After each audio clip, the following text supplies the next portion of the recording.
लग गुरु मिले न साचा, तब लग गुरु करो 10 पांचा। क्या गुरु बदल सकते हैं? क्या गुरु बदलने से पाप लगता है? आध्यात्म के इस मैदान में आखिर सही गुरु कौन है? गीता जी में वर्णित तत्वदर्शी संत कौन है? इन सभी प्रश्नों के उत्तर जानने के लिए अवश्य सुनिए जगत गुरु तत्वदर्शी संत रामपाल जी महाराज के मंगल प्रवचन।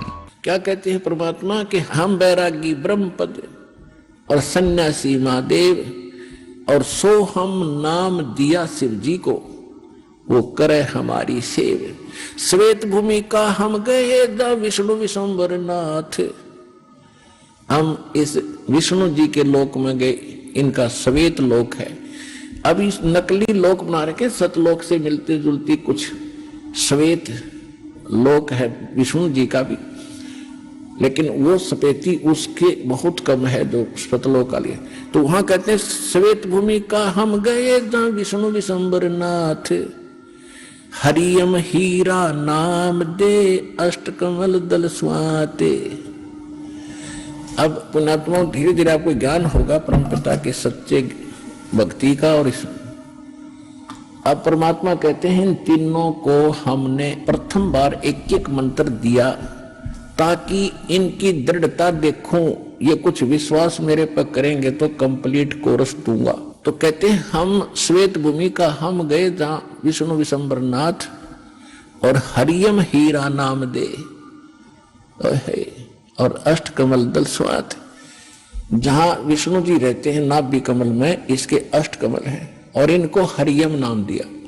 अब ये भी हरियम नाम जाप करते हैं और हम इनको इसी नाम से पुकारते हैं, हम भी वही जाप करते हैं। तो इनको कसक होती है कि ये उसी परम संत से ही संबंधित है और उससे आकर्षित होकर के, विवश होकर के। अब देखो पुण्यात्मा परमात्मा कितने दयालु हैं। अब जैसे आप ब्लूटूथ से एक मोबाइल में दूसरे मोबाइल में कोई चीज डालते हो तो दोनों ओपन करने पड़ते हैं। इसी प्रकार परमात्मा ने वो पहले ओपन कर रखे हैं। अरे तुम अपना ओपन कर लो, अपने आप को शक्ति आप में आनी शुरू हो जाएगी। उनके तो पहले ओपन कराई। तो कहने का बात यह है कि जो जो नाम इन सभी देवों को मालिक ने दे रखे हैं ये उन्हीं का जाप करते हैं। ये इनकी पूजा नहीं समझना, मंत्र इनसे लाभ लेने के हैं ये। और वही मंत्र आज आप जाप कर रहे हो तो ये विवश है, इनके बस की बात नहीं, क्योंकि वो पहले ही ब्लूटूथ ओपन कर दिए भगवान ने, उनके पहला करे। अब आपके कर दिए, लूट लो लूट इस राम नाम की।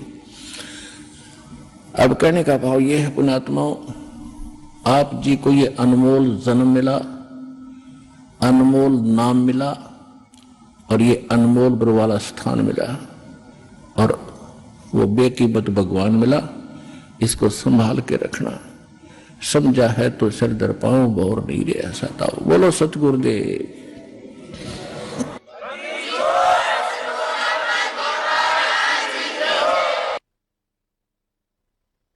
परम पिता परमात्मा पूर्ण ब्रह्म सर्व सृष्टि रचनहार कबीर परमेश्वर जी की असीम रजा से आप सभी पुण्यात्माएं सत्संग यथार्थ भक्ति मार्ग सुनने के लिए उपस्थित हो सके। भक्ति मुक्ति के दाता सतगुरु भटकत प्राणी फिरंदा, उस साहिब के हुक्म बिना नहीं तरवर पात हिलंदा। परमेश्वर ने ये निर्धारित समय किया हुआ है कि जिस समय कलयुग 5505 वर्ष बीत जाएगा, उसके बाद कुछ ही समय में पूरा विश्व मेरे भक्ति करेगा कबीर भगवान की। और इस काल के जाल से परिचित होकर के यहाँ की किसी भी वस्तु की डिमांड हृदय में नहीं रहेगी और सत भक्ति करके सभी सत उपदेशी प्राणी सतलोक चले जाएंगे, परमात्मा प्राप्ति करेंगे। उधर से काल ने कहा था कि मैं उस समय से पहले जब आपका दास आवेगा 5505 वर्ष कलयुग बीतेगा, उससे पहले द्वादश पंथ करूं मैं साजा, नाम तुम्हारा ले करूं आवाजा, द्वादश पंथ नाम जो ले ही सो हमरे मुख आन समोई। और अनेक पंथ चलाऊं या विद जीवों को भरमाऊं। फिर परमेश्वर ने कहा था कि फिर काल ने कहा था कि पहले अंश हमारे जाई, पीछे अंश तुम्हारे आई। ऐसा वचन हर मोय दीजे, तब संसार गमन तुम कीजिए। तब परमात्मा ने कहा था ठीक है, तेरी बात मैंने मान ली। कहते हैं चौथा युग जब कलयुग आई, तब हम अपना अंश पठाई, और काल फंद छूटे नरलोई, सकल सृष्टि परवानी कोई। घर घर देखो बोध विचारा, सत नाम सब ठोर उचारा। और कलयुग बीते 5505, जब ये वचन मेरा होगा साचा। कलयुग बीत जावे जब एता, तब सकल सृष्टि, सकल जीव, सभी जीव परम पुरुष पद चेता। यानी उसके बाद सभी जीव, सभी प्राणी परमात्मा के उस परम पद की जानकार होंगे, उसके वो समझेंगे कि कोई परम पद है जहां जाने के बाद फिर लौटकर प्राणी यहां कष्ट उठाने के लिए नहीं आता। तो काल के द्वारा भ्रमित किए हुए ये कबीर पंथी उन्हीं पंथों में से हैं। और परमात्मा ने कभी धर्मदास जी से कहा था कि धर्मदास जी मेरी लाख दुहाई, अभी ये मूल ज्ञान किसी को बताना नहीं है और ना किसी को सार शब्द देना है। इसको तब तक छुपा के रखना है जब तक ये सभी पंथ नष्ट ना हो। अब ये सभी पंथ खत्म हो जाएंगे और सभी एक होकर के सत भक्ति किया करेंगे, क्योंकि सत्य ज्ञान के सामने अज्ञान रुक नहीं सकता। सूर्य उदय होने के बाद अंधेरा नहीं रह सकता। अब ये परमात्मा के सत्य ज्ञान का सूर्य उदय हो रहा है, कुछ ही दिनों में ये शिखर में होगा, तो सब अज्ञान और ये नकली संत अपने आप ठिकाने बैठ जाएंगे और साफ रास्ता कर देंगे। सब बच्चे भगवान की शरण में आएंगे। अब कलयुग में ये काल के जो प्रेरित दामा खेड़ा से संबंधित कुछ, जो दामा खेड़ा से संबंधित एक गद्दी चली आ रही है, वो धर्मदास जी के वंशज मानते हैं। उनका सारा इतिहास दास ने क्लियर कर दिया कि परमेश्वर ने कहा था कि जब धर्मदास को कहा था कि तेरी छठी पीढ़ी तक मैं जो मंत्र दे रहा हूं तेरे पुत्र को दूंगा, ये छठी पीढ़ी तक तो प्रथम मंत्र 5 नाम ठीक चलेंगे जो आपको दास देता है। उसके बाद कहा था कि उसके बाद तेरे पंथ के जो छठी पीढ़ी का होगा, छठी पीढ़ी 5वीं तक ठीक चलेंगे। छठी पीढ़ी को एक टकसारी पंथ, जो काल के पंथों में से 12 में से एक है टकसारी पंथ, उसका प्रवर्तक उस छठी पीढ़ी तेरे वंशज को, छठे पोते को डिस्टर्ब कर देगा और कहेगा कि तुम काल के नाम जाप करते हो 500 देवताओं के और बात करते हो सतलोक और सचखंड की। इससे वो भ्रमित हो गया और यही हुआ। उसके बाद उस दामा खेड़ा से संबंधित गद्दी पर यथार्थ भक्ति नहीं रही। अब इनको चिंता बन गई है। दास ने एक यथार्थ कबीर पंथ परिचय बनाकर आपको सौंपा है और आप जिन इसको पढ़ा और अन्य को समझाया और पढ़ाया है, इससे चिंतित होकर के अब दामा खेड़ा वालों ने सच्चाई को छुपाने के लिए एक पुस्तक बनाई है, यथार्थ कबीर पंथ रहस्य। अब कहते नकल में भी अकल की आवश्यकता होती है, वह इनके पास है ही नहीं, ज्ञान वाली बुद्धि। अब देखो इस दास ने एक ये यथार्थ कबीर पंथ परिचय पुस्तक बना के आप जी को दी है और इसको सभी पढ़ रहे हैं और इससे परिचित होकर कबीर पंथी उन नकलियों को छोड़कर यहां आ रहे। अब इन्होंने एक ये बनाया है अभी तुरंत, बहुत 2014 में इसका प्रकाशन किया इन्होंने। ये देखो, ये है यथार्थ कबीर पंथ पर रहस्य। प्रकाशक है सदगुरु कबीर धर्मदास साहेब, वंशावली, प्रतिनिधि सभा, कबीर धर्मनगर, दामा खेड़ा, जिला रायपुर, छत्तीसगढ़। और ये छपी है यहां से। प्रकाशक है ये वही है प्रकाशक, अप्रैल 2014 में। और ये computer composing, Prakash Kunj, you है कटोरा तालाब, रायपुर, छत्तीसगढ़ से। अब आपको दिखाऊंगा इनकी कलाबाजी। इन्होंने परमात्मा के ज्ञान को, हमारे ज्ञान को सुनकर ये डिस्टर्ब हो गए। क्यों? इन्हीं की पोल खोल दी कती। इन्होंने क्या देखो कैसे विचलित हैं ये लोग। देखिएगा इसके प्रश्न नंबर, ये देखिएगा, ये प्रश्न नंबर 1 है इसका। कबीर पंथ के पवित्र ग्रंथ कबीर सागर से वर्णित अद्भुत रहस्य। धनी धर्मदास साहिब उर्फ जूड़ा वर्ण साहू का जन्म विक्रमी संवत 1452 कार्तिक पूर्णिमा दिन गुरुवार को बांधवगढ़ में हुआ। ठीक, अच्छा ये तो यहां पर। अब आगे देखो, प्रश्न नंबर 13 में दिखाता हूं। ये देखो प्रश्न नंबर 13, इस पर क्या कहा है। कबीर पंथ के प्रवर्तक धर्मदास साहिब का जन्म कबीर साहिब के 2.5 वर्ष पूर्व अर्थात विक्रमी संवत 1442 ईस्वी सन 1995।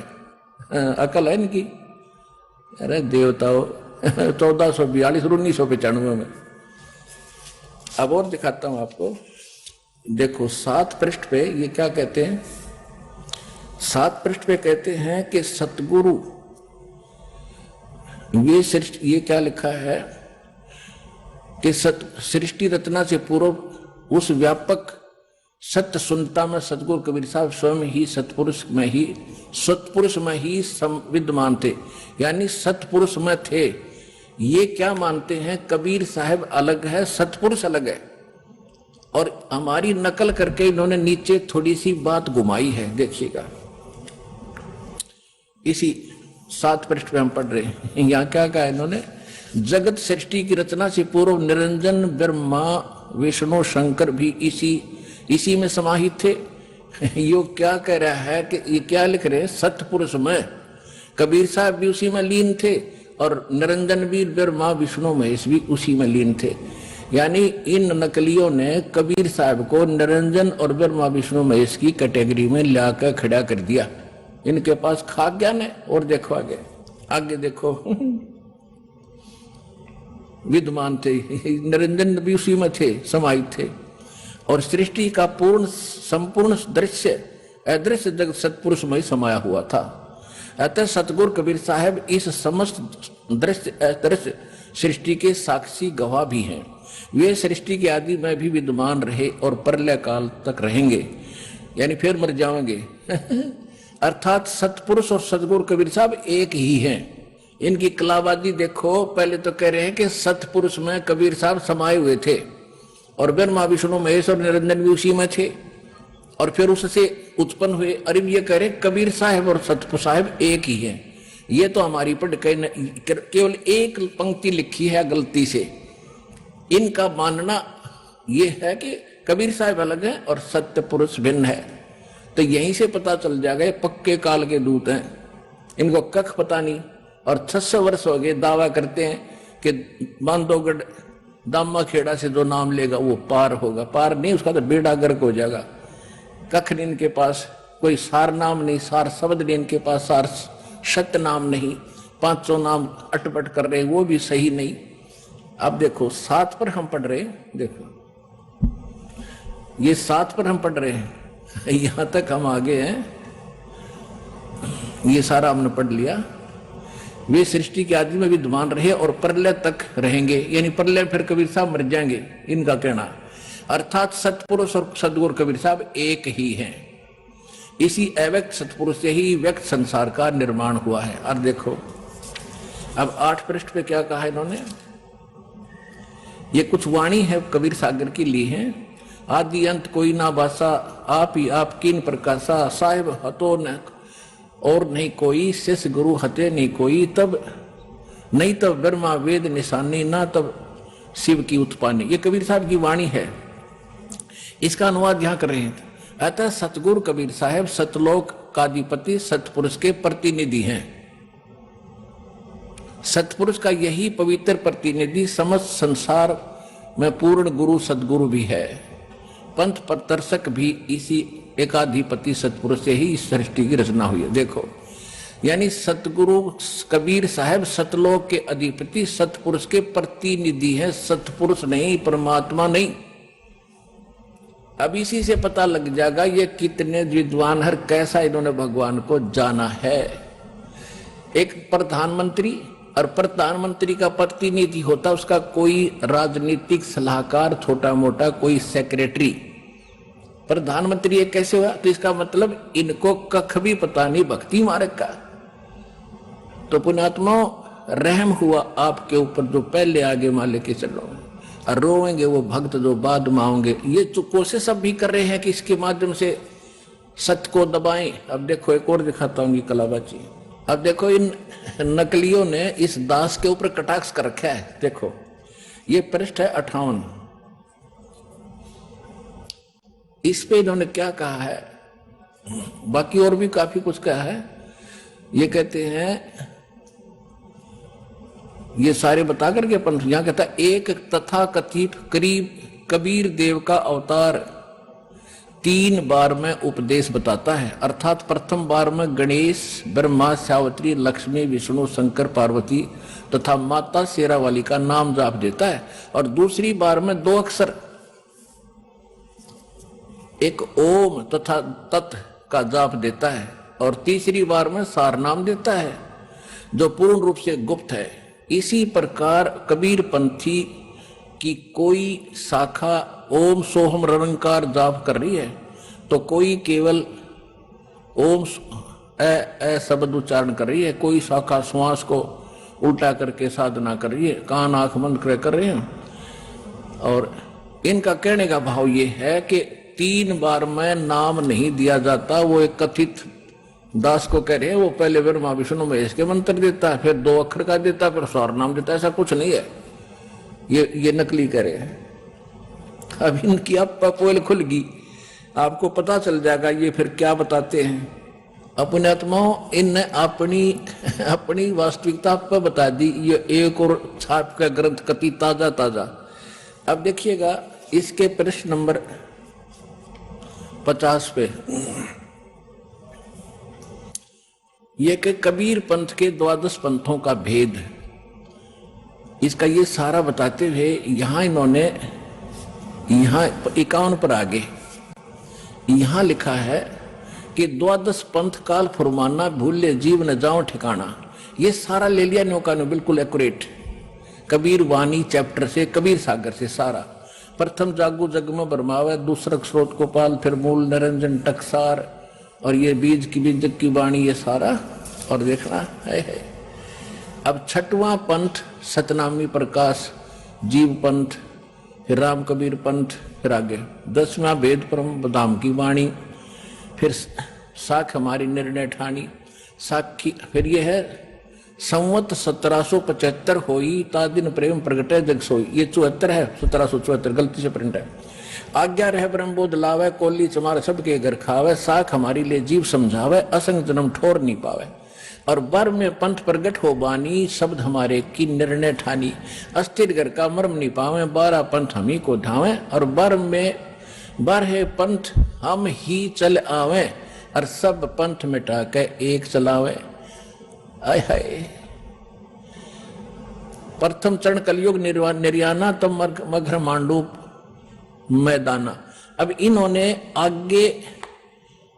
अब इन्होंने अनुवाद किया इसमें, इतना समय नहीं, आज पूरा नहीं बताऊंगा, तो थोड़ा हिंट दे रहा हूं। और इनकी आज पोल खोल लेंगे, जो पहले इनका हमने इनकी देही तोड़ रखी है, इनकी धोती सी धो कर रखी है, कति क्लियर कर दिया ये नकली है, इनके पास कख भी नहीं भक्ति मार्ग। अब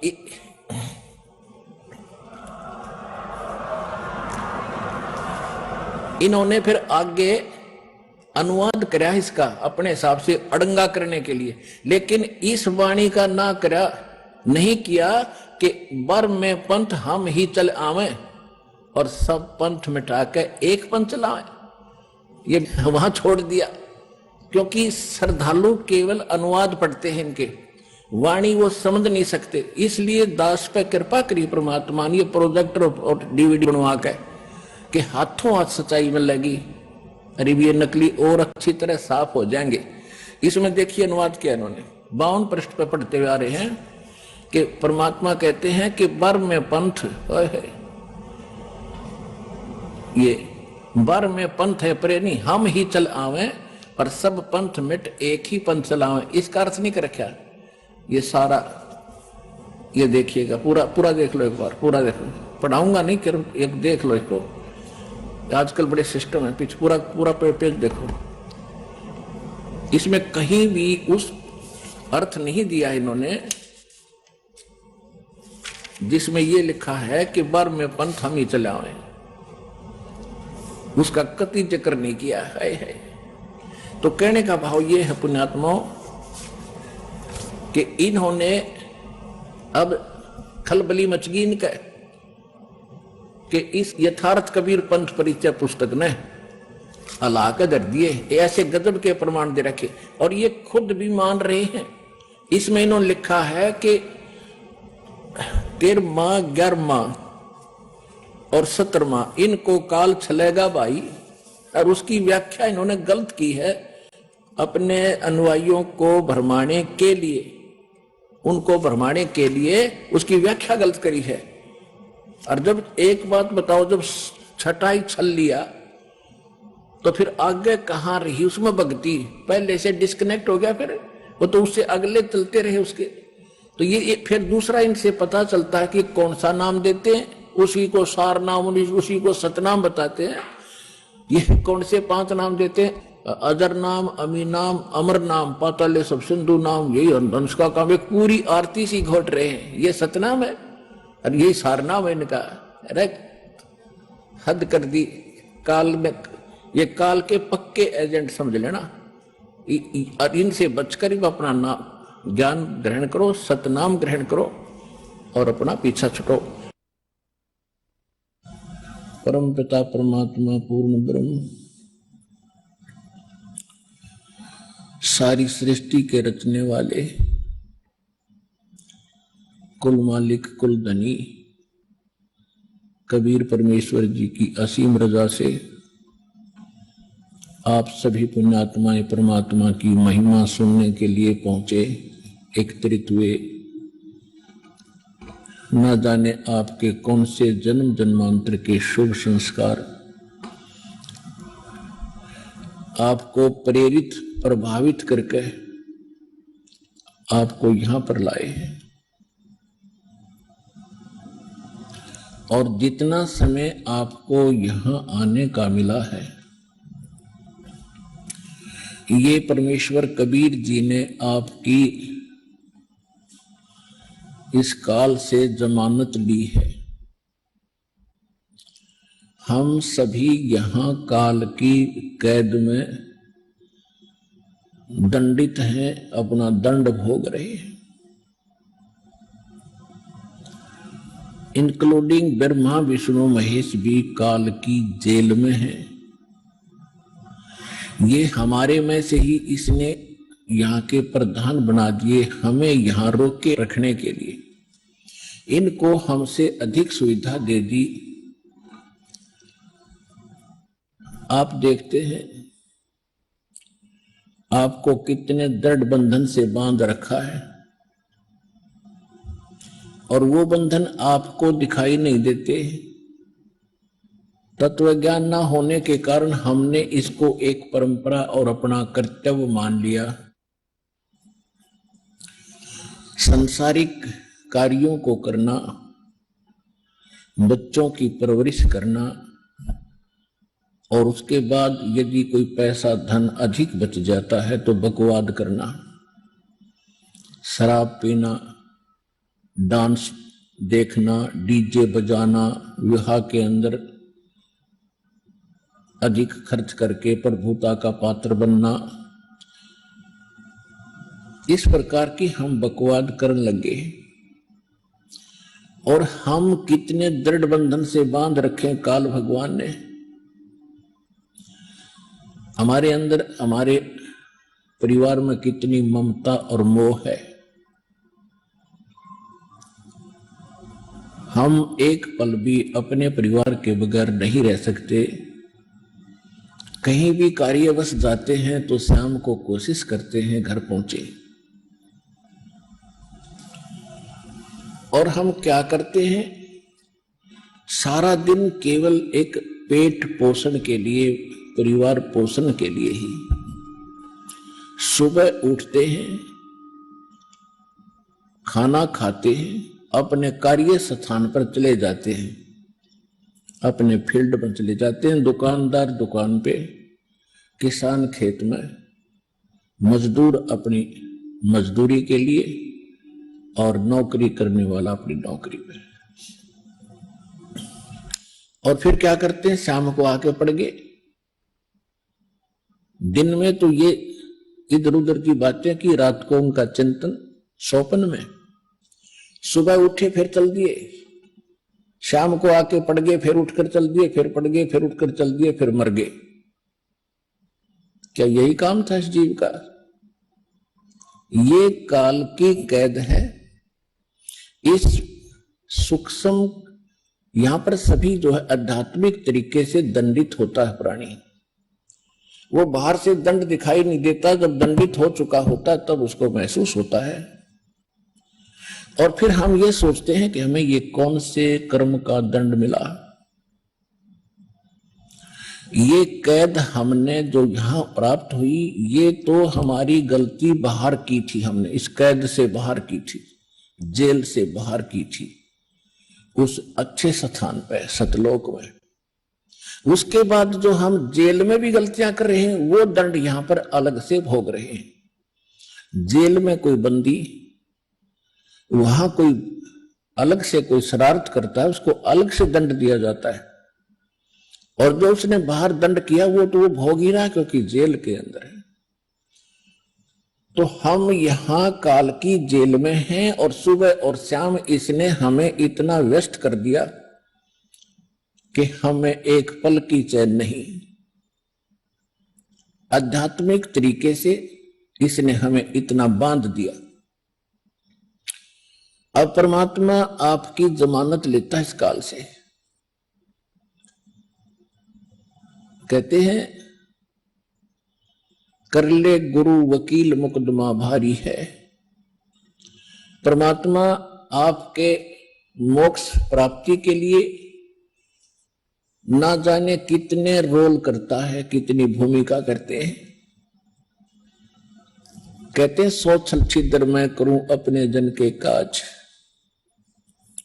वो परमात्मा आपकी वकालत करके आपकी जमानत लेता है कि इसको 2 दिन के लिए जमानत दे दो, फिर मैं वापस यहीं छोड़ दूंगा।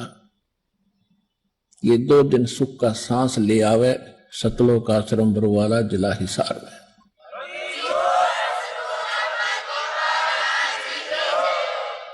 नहीं, जीव के बस की बात नहीं। इस काल के कोल्लू ते आप छूट जा। असंग जन्म हो गए हमने इसी अरहट जैसे कोल्लू में चलते हुए। तेली जैसे बैल बना रखे हम। आंखें बंद कर देता है तेली, पहले कोल्लू चला करते बैल से सरसों का तेल निकालता था। उस तेली अपने बैल को सुबह चलता कर देता था, उसकी आंखें बंद कर देता था, उस पर पट्टी बांध देता था, और वो सारा दिन उसमें घूमता ही रहता था। और पीछे वो एक बार पैर बजा देता था, और वो बैल सोचता था कि तेली आ गया, तेरा लठ मारेगा, दे तू डट गया, रुक गया था। तो वो सारा दिन ऑटोमेटिकली चलता ही रहता था और उसी में चलते चलते मर जाता था। तो इस काल के कोल्लू में, इस पेट के पोषण में, सुबह उठो, शाम को पढ़कर सो जाओ, सुबह फिर उठो, फिर खाओ पियो, फ्रेश हो, फिर भागो, फिर पढ़ो, फिर सो, फिर मर जाओ। What is this?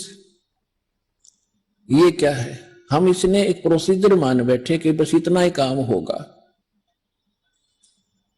तो परमात्मा ने आके बताया है कि इस कार्य में ये तो यहां ऐसा रहेगा क्योंकि यहां का एक विधान है।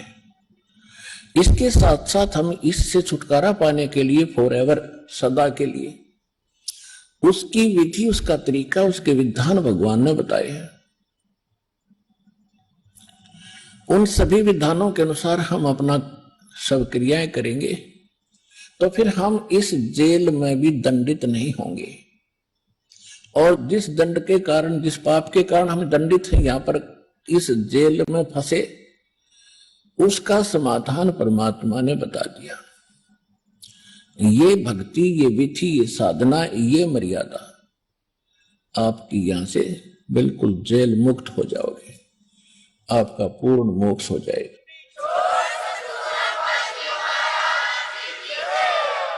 तो उसको आपने अब ग्रहण करके इस मनुष्य जीवन को सफल करना है। पुण्यात्माओं, सौभाग्य आपका, धन्य है आपके माता पिता और आपको जिनसे जन्म हुआ। ऐसे समय में ऐसा मानव शरीर और फिर परमात्मा की तरफ आपके अंदर विद्यमान है। आपके पुण्य कर्मों का कोई एस्टिमेट नहीं लगाया जा सकता कि आप कितने पुण्यकर्मी प्राणी हैं। लखवर सूरा जूझ ही लखवर सावत दे, लखवर यति जहान में तो सतगुरु शरणाले। इतने असंख्य जन्मों से हम भटक रहे हैं, तड़प रहे हैं, हम जंगलों में भी गए हैं, हमने घर भी त्यागे हैं परमात्मा के पाने के लिए, हमने राज्य भी त्यागा है, हजारों वर्षों तक हमने कठिन तपस्याएं भी आपने की हैं, आपने परमात्मा के नाम पर शीश भी दिए हैं। लेकिन जब तक हमें विधि सही नहीं मिलेगी, हम इस काल के कुएं से निकल नहीं सकते। तो उन्हीं में से आप हो, परमात्मा की शरण में कभी रहे हो, किसी ना किसी युग में उनके पास यह संदेश पहुंचता है। और संदेश तो परमात्मा अपने सभी बच्चों के पास पहुंचा रहे हैं, लेकिन उनमें से कितने उनको समझ पा रहे हैं और कितना वो उसको समझकर यहां आ रहे हैं, ये उनके पूर्व के संस्कारों पर निर्भर है। आदरणीय गरीबदास साहिब जी को परमेश्वर स्वयं मिले थे, सचखंड लेकर गए थे, सतलोक अमरलोक में जहां हम पहले रहा करते थे। और वहां जो सुख हमें होता था, हम उसकी तलाश, उसकी खोज यहां कर रहे हैं। हम बूरा की बोरी के कीड़े थे और इस काल ने डुप्लीकेट बना दिया उस बूरा जैसा ही ये काल लोक, सतलोक से मिलता जुलता। इसने रेही यानी नमक की बोरी में हम छोड़ दिए लाके। हमें जो बुरा का टेस्ट था, अब हम नमक की बोरी में ढूंढ रहे हैं। और 21 ब्रह्मांड इसके, ये समझ लो, नमक की मंडी है। हम इसी में खोज रहे हैं वो सुख जिसको हम त्याग चुके हैं। अब हम यहां खोज रहे हैं कि वो सुख मिले, वो यहां नहीं मिल सकता, क्योंकि बुरा का टेस्ट नमक में नहीं आ सकता।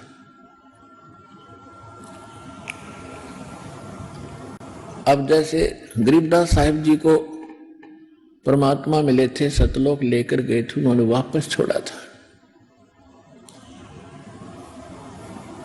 तो उन्होंने बताया था कि फिर परमेश्वर ने भी स्वयं बताया कि झूठे सुख को सुख कहे ये मान रहा मनमोद, ये सकल चबी ना काल का कुछ मुख में कुछ गोद। हम हल्के दुख को सुख मान बैठे। जैसे किसी के 3 पुत्र थे, एक पुत्र की मृत्यु होगी, सारा परिवार टक्कर मार रहा, रो रहा, हाहाकार मची थी। शोक व्यक्त करने वाले भक्त व्यक्ति गांव नगर और गौहांड पड़ोस से आ रहे थे। उनमें से शोक व्यक्त करने वालों में एक ऐसा व्यक्ति था जिसका एक ही पुत्र था, उसी की मृत्यु हो चुकी थी। सांत्वना देने वाले उसको सांत्वना दे रहे थे जिसका ताजा ताजा पुत्र मरा था। उसको कह रहे थे कि भाई देख, यहां तो सबके साथ ये घटना घटती है, आप इसको देखो। इस बेचारे का इकलौता ही पुत्र था, उसी की मृत्यु होगी 3 वर्ष पहले। अब ये भी अपना जीवन टाइम पास करा, यहां तो सबके साथ ये घटनाएं घटती है, दुख ना माने, कुछ खाना खा ले। जब उसने ये सुना कि इसका इकलौता पुत्र था वो भी मर गया, तो उसने अपने आप में संतोष पाया कि हे भगवान, अब मेरे तो 2 और बचे हैं, मेरा तो एक ही मरा है। इससे उसको संतोष हुआ, फिर शांति हुई, रोना बंद कर दिया, कुछ आहार भी किया। तो परमात्मा कहते हमने इस हल्के दुख को ही सुख मान लिया। यह सुख नाम की चीज 21 ब्रह्मांड बनी जिसको हम सुख कह सकते हैं। निर्धन सोचता है कि धनवान सुखी होगा। जहां माया है वो व्यक्ति कभी सुखी नहीं हो सकता, उसको तो आग लगी होती है। और धनवान ये सोचता है कि राजा लोग सुखी होंगे। राजा को सुख सपने में नहीं होता। राजा लोग सोचते हैं कि देवता लोग सुखी होंगे। देवता सोचते हैं कि हमारा राजा इंद्र सुखी है और कोई सुखी नहीं। इंद्र के मन में आता है कि ब्रह्मा विष्णु महेश सुखी हैं, लेकिन सुखी कोई नहीं। सुखी कौन है? परमेश्वर ने आके ये अज्ञान हटाया, कबीर भगवान ने। भाई तन दर सुखिया कोई न देखा, जो देखा सो दुखिया हो। उदय अस्त की बात करते हैं, मन सबका किया विवेका हो। सबका किया विवेका हो। तन दर सुखिया कोई न देखा, जो देखा सो दुखिया हो। उदय अस्त की बात करते हैं, मन सबका किया विवेका हो। सबका किया विवेका हो। कि जिन राजाओं को आप सुखी मानते हो, जिसका पूरी पृथ्वी पर शासन हो, उदय और अस्त का उसी के राज में हो रहा हो, कहते मैं उनसे भी मिल चुका हूं। उनको जो दुख है आप उससे परिचित नहीं। फिर क्या बताते हैं? भाई घट बदे सब जग दुखिया, के गृहस्थी बैरागी हो। घट बदे सब जग दुखिया, के गृहस्थी बैरागी हो।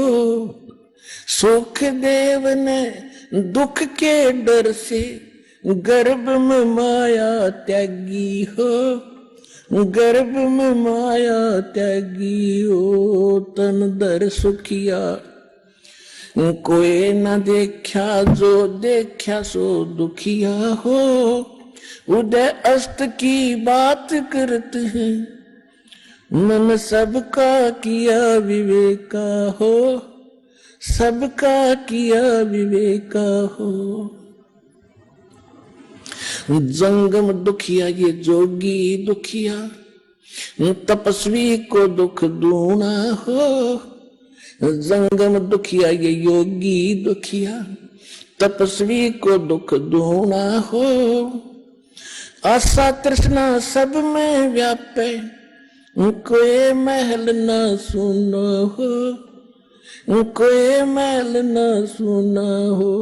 तन दर सुखिया कोई न देखा, जो देखा सो दुखिया हो।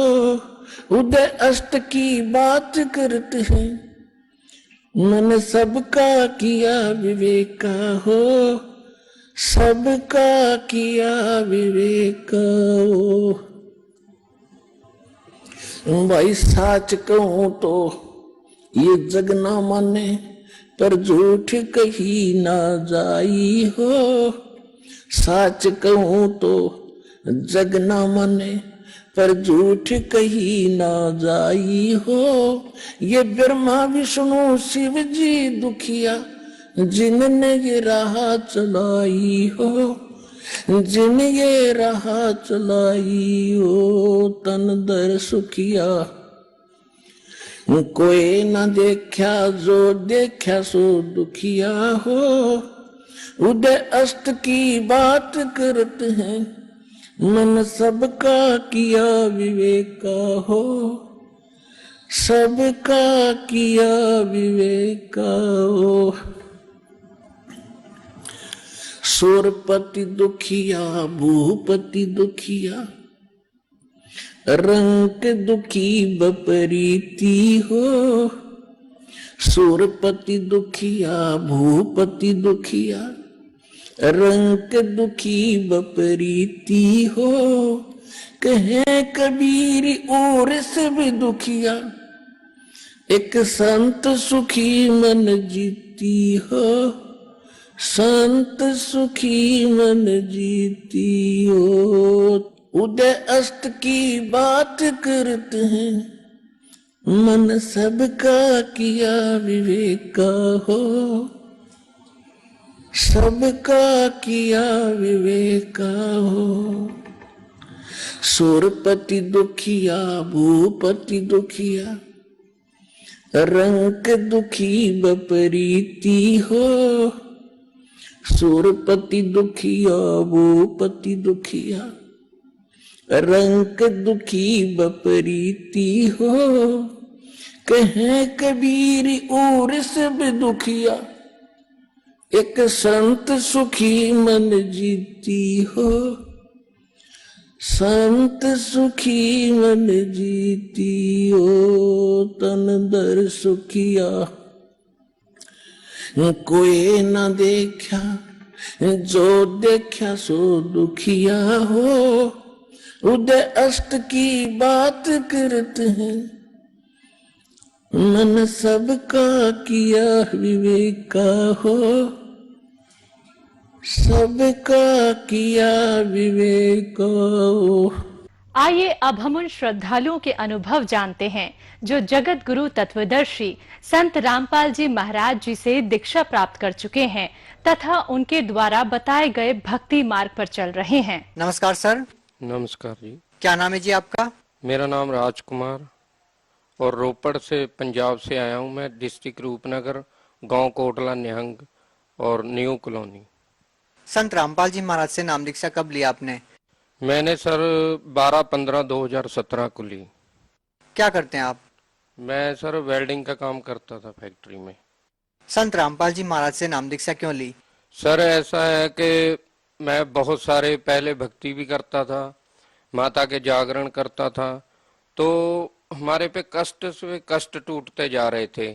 तो हमारे जो पिताजी थे वो बहुत कई सालों से, मेरे होश संभालने से पहले ही वो निरंकारी पंथ में जुड़े हुए थे।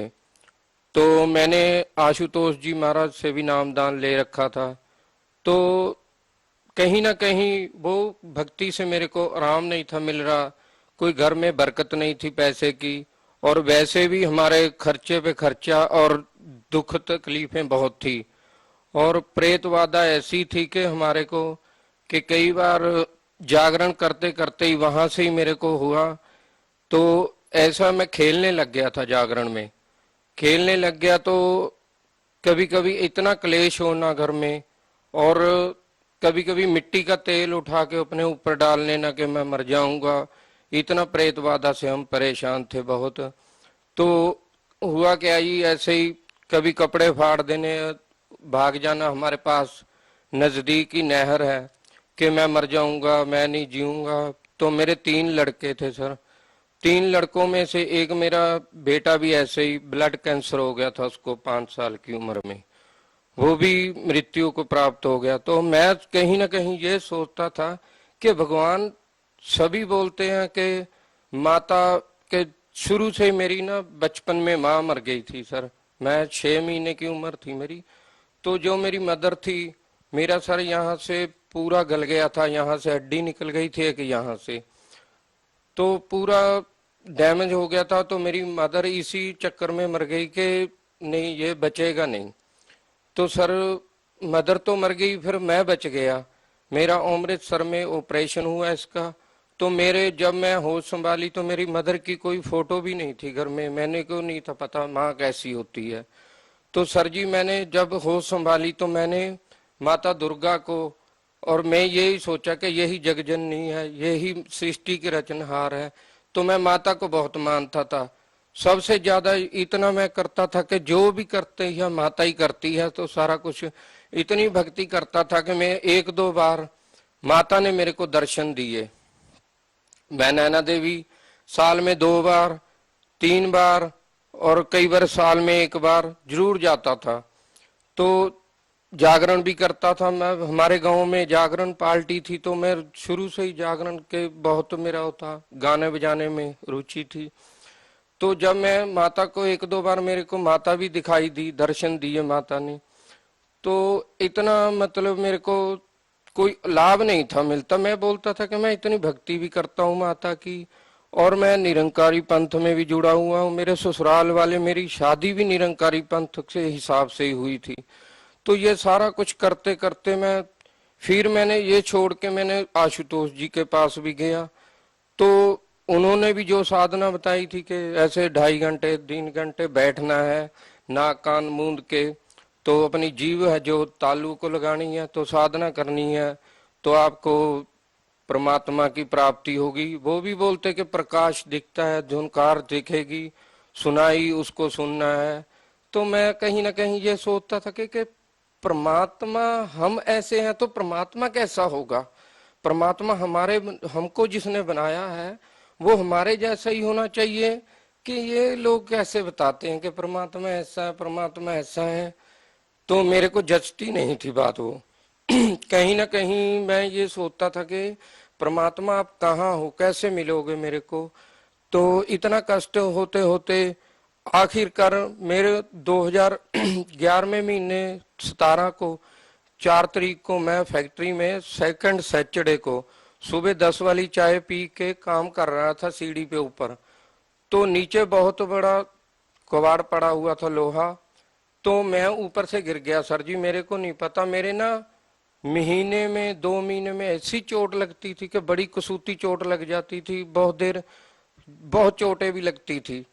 तो ऐसे करते करते मैं क्या, ये भी भगवान मेरे पे इतना कष्ट क्यों आ रहा है, हमारे घर में इतना क्लेश। और सर जी मैं नशा इतना करता था ना कि मैं दारू पिए बिना नहीं था रह सकता। एक बार ऐसे ही जैसे मिट्टी का तेल डाल लेना, एक बार मैंने लुधियाने में अपने भाई के पास गया हुआ था, तो ऐसे ही कहा सुनी हो गई, हमारी घर पे झगड़ा हुआ। तो मेरे को वहां, भाई मेरा जॉब करता था लुधियाना में, मैं वहां उनके पास गया। तो मैंने वहां पे लैटरिन में जो डालते हैं तेजाब, वो मैंने पी लिया। तो सर मेरे नाक से, मुंह से सारी चर्बी निकल गई, मेरा 0 हो गया शरीर। मेरे को डीएमसी हॉस्पिटल लुधियाना में लेके गए, तो उन्होंने भी जवाब दे दिया कि नहीं ये नहीं बचेगा भाई, इसको ले जाओ। तो मैंने कहा कि बोलती बंद हो गई, जीभ नहीं थी चल रही, तो मैं इशारे से बात करता था कि मेरे को घर ले जाओ। सर इतनी सारी समस्या आप गिनवा रहे हैं, लेकिन जिन संतों का आपने नाम लिया कि निरंकारी पंथ से आप जुड़े हुए थे, आशुतोष महाराज से आप जुड़े हुए थे, वो तो यही कहते हैं ना कि प्रारब्ध का कर्म तो आपको भोगना ही पड़ेगा। तो फिर समस्या क्या थी, आपको संत रामपाल जी महाराज से नाम दीक्षा लेने की क्या जरूरत पड़ी? सर जी ऐसा है, सभी बताते हैं कि जो जो पाप कर्म है इंसान को ये भोगने पड़ते हैं, क्योंकि संत रामपाल जी महाराज एक ऐसे संत हैं और जो कबीर साहब हैं जिन्होंने भी संतों भक्तों ने ये भक्ति की है, तो यही बताते हैं कि परमात्मा जो पूर्ण परमात्मा है वो पाप कर्म दंड को काट देता है और भक्त को पूर्ण शक्ति से अपनी से उसको मोक्ष देता है, अर्थार्थ भक्ति जिसको मंत्र मिल जाता है पूर्ण परमात्मा की भक्ति। क्या जो आपने समस्या गिनवाई, जो जो तकलीफें आपको थी, क्या संत रामपाल जी महाराज जी से नाम दीक्षा लेने के बाद ठीक हो गई वो? 100% सर, बिल्कुल। सर, संत रामपाल जी महाराज जी से नाम दीक्षा लेने के बाद आपको और क्या लाभ मिले? सर जैसे मैंने संत रामपाल जी महाराज से नाम दीक्षा लिए को अभी 1 महीना ही हुआ था, तो जनवरी का महीना था, तो मैं रात को 1 बजे मेरे को जमदूत ले गए यहाँ से। तो वहां नरक था, ऐसे कुत्ते टाइप के थे जो जानवर थे और वो बोल रहे थे और 2 बंदे मेरे इस बगल खड़े थे, 2 इस बगल। तो मेरे को पकड़ के बोलते कि तुम क्या कर रहे हो, तुम्हारी टाइम, इतनी मेरे को पीड़ा हो रही थी।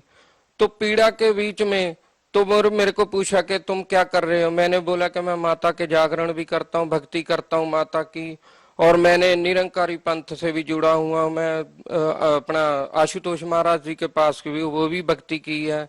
तो आखिर में जब नहीं मेरी पीड़ा कम हुई, नहीं छोड़ रहे थे, तो फिर याद आया मेरे को कि मैंने तो संत रामपाल जी महाराज से नाम लिया हुआ है। तो मैंने बोला कि मैंने तो संत रामपाल जी महाराज जी के नाम लिया हुआ है। तो बोलते कि संत रामपाल जी महाराज कौन है? मैंने कहा वो तो पूर्ण परमात्मा कबीर साहब के अवतार हैं, कि वो तो वेद शास्त्रों को सारा को खोल के बताते हैं कि भक्ति करनी चाहिए। तो संत रामपाल जी महाराज वहीं प्रकट हो गए। जो लोग ये कहते हैं कि संत रामपाल जी महाराज जेल में हैं, तो संत रामपाल जी महाराज पूर्ण परमात्मा कबीर साहब के अवतार हैं, वो वहीं प्रकट हो गए। प्रकट हुए जब, तो वैसे मेरे को बहुत पीड़ा हो रही थी, मेरे को पकड़ा हुआ था। तो संत रामपाल जी महाराज ऐसे आए, बहुत सफेद वाहन था उनका, तो जैसी वेशभूषा मैंने उनकी चित्र में देख रखी थी वैसे ही। तो मैंने बड़ा सोचा कि गुरुजी तो ऐसे चले गए निकल के, तो मेरे को छुड़ाया तो है नहीं जैसे हमारी आम आदमी की वृत्ति होती है। तो वो तो बताया कि संत जो होता है उसके वचन में शक्ति होती है। तो जब चले गए गुरुजी, तो मैंने कहा कि गुरुजी ने तो मेरे को नाम दे रखा है। तो मैंने जो प्रथम मंत्र मेरे को मिले हुए थे 7 मंत्रों से पहले मंत्र है जो, तो मैंने उसका उच्चारण करना शुरू कर दिया जोर जोर से। तो करने वो छोड़ के मेरे को ऐसे गिर गए, पासे हो गए मेरे से। तो जो जानवर ने मेरे को पकड़ रखा था, तो मैंने उसको गुरुजी का नाम लेके ऐसे फाड़ दिया। तो जब मेरी आत्मा कड़क से मेरे शरीर में जब डली, तो जब शरीर में डली तो मेरा शरीर काम करना ही बंद कर गया था और पूरा भीगा पड़ा था। मेरी रजाई, मेरा बेड पूरा भीगा हुआ था। तो मैंने कहा हे परमात्मा, मैं तो बच गया आज। फिर मेरा शरीर नहीं था जब काम कर रहा था। मैंने फिर वो सोचा कि गुरुजी ने जब बताया कि जब कोई भी टेंशन हो, कोई भी समस्या है, तो आपने मंत्र जाप करना है या नित्य नेम करना है। तो मैंने जब देखा कि 3 बज चुके हैं, तो मैंने सर रात को, मेरे को पता है मैं फोन इतनी दूर टीवी के पास रखा हुआ था, तो मैंने कहा मेरा तो फोन ही नहीं है मेरे पास। जब मैंने हाथ ऐसे मारा तो मेरे सिराने नीचे फोन था। तो जब मैंने फोन चलाया तो उसमें नित्य नेम सुना मैंने और गुरुजी का स्वरूप देखे, तो मेरा शरीर नॉर्मल हो गया। बिल्कुल नॉर्मल होने के बाद मैंने जब नित्य नेम किया तो मैं सो गया। फिर नित्य नेम करने के बाद, उसके बाद गुरुजी आए संत रामपाल जी महाराज और मेरे को वो नजारा दिखाया सर, जो मैं आज हर किसी को बता सकता हूं कि मेरे को संत रामपाल जी महाराज ऊपर ले गए। जो कहते हैं कि भगवान निराकार है, वहां कुछ नहीं है। हमारा एज इट इज शरीर ऐसा ही था, बिल्कुल प्रकाशों में ही शरीर था। दूध जैसी नदियां चल रही थी, वहां सफेद रंग के वृक्ष थे और सफेद ही हंस जैसे इंसान थे सभी, और उड़ के चल रहे थे सभी। ये मैंने जब चमत्कार सारा देखा तो गुरुजी, मेरे को इतनी खुशी हुई कि मैं वर्णन नहीं कर सकता। वो दिन मैं आज भी याद करता हूं तो मेरे शरीर में अभी भी सर लू कंडे खड़े होते हैं मेरे। इतना परमात्मा ने मेरे को वो दिखाया। आज मैं ये कह सकता हूं कि मैं जितना भी संत रामपाल जी महाराज जी का शुक्राना करूं, जितना भी नाम लूं, क्योंकि मेरे को पता है कि वो पूर्ण परमात्मा कबीर साहब के अवतार हैं। कबीर साहब का ही ज्ञान बता रहे हैं। पहले हमारी आर्थिक स्थिति नहीं थी ठीक, आज वो भी बहुत बढ़िया हो चुकी है। तो पहले हम साइकिल से तंग थे, आज परमात्मा ने हमको 2-2 मोटरसाइकिल दे रखे हैं। और परमात्मा आगे आगे भी, मेरे को इतना विश्वास कि जो परमात्मा हमारे शरीर की बीमारियों को नाश कर सकता है, हमको सुख दे सकता, आगे हमको परमात्मा बहुत कुछ देंगे। और मेन हमको तो यही परमात्मा से चाहना है कि हम मोक्ष प्राप्त करें और हमारी भक्ति को सफल बना के हमको गुरु जी संत रामपाल जी महाराज सतलोक लेके जाएं। ऐसा क्या सर, जो संत रामपाल जी महाराज जो भक्ति बताते हैं, जो मंत्र जाप देते हैं, वो पूरे शास्त्र, वेद, गीता, बाइबल, कुरान शरीफ को खोल खोल के पढ़ाते हैं कि बच्चों ये जो ज्ञान है ये ऐसा है जैसे हम स्कूल में कुरान शरीफ, बाइबल ये तो पहले भी थे, पहले भी तो लोग पढ़ ही रहे थे, इनको पढ़ रहे थे सर।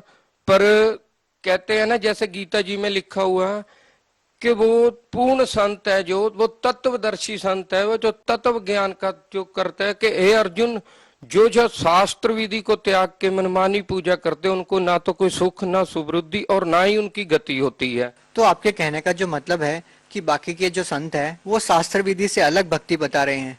बिल्कुल सर, कोई भी शास्त्रों के अकॉर्ड भक्ति नहीं बताता इस संसार में, क्योंकि मैंने बहुत जगह जाके देख लिया, मैंने बहुत सत्संग सुने हैं, वो जो अपने हिसाब से वो बोलते फलाने भक्त की कथा सुना।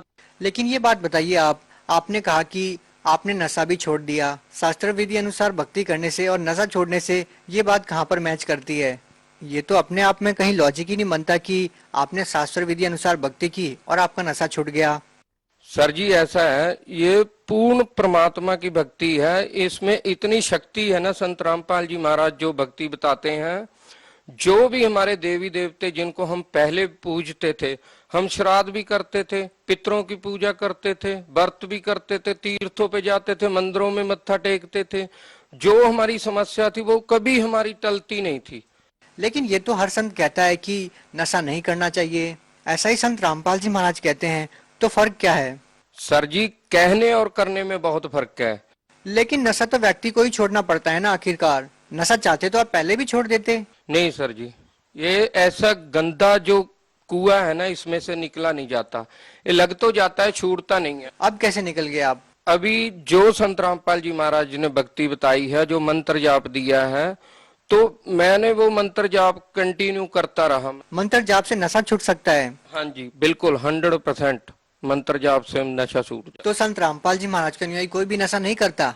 नहीं, बिल्कुल भी नहीं, हाथ तक नहीं लगाएंगे नशे को, करना तो दूर की बात, बिल्कुल भी हाथ नहीं लगाएंगे। जो जिसने भी संत रामपाल जी महाराज जी से नाम दीक्षा ले ली, उसका नशा 100% छूट जाएगा। सिर्फ करना क्या है कि जो संत रामपाल जी महाराज भक्ति बताते हैं उसको विधि अनुसार करना है, जैसे वो बोले वैसे करना है। जैसे भगत समाज को क्या संदेश देना चाहेंगे? सर मैं तो यही संदेश देना चाहता हूँ भगत समाज को कि आप संत रामपाल जी महाराज जी के ज्ञान को समझें, ज्ञान को सुने और ज्ञान को सुन के समझ के आप उनसे नाम दीक्षा ले। आपकी जैसी भी कोई प्रॉब्लम होगी तो 100% संत रामपाल जी महाराज से नामदान लेने से आपकी वो समस्या बिल्कुल ठीक हो जाएगी। जी धन्यवाद। सच साहब जी।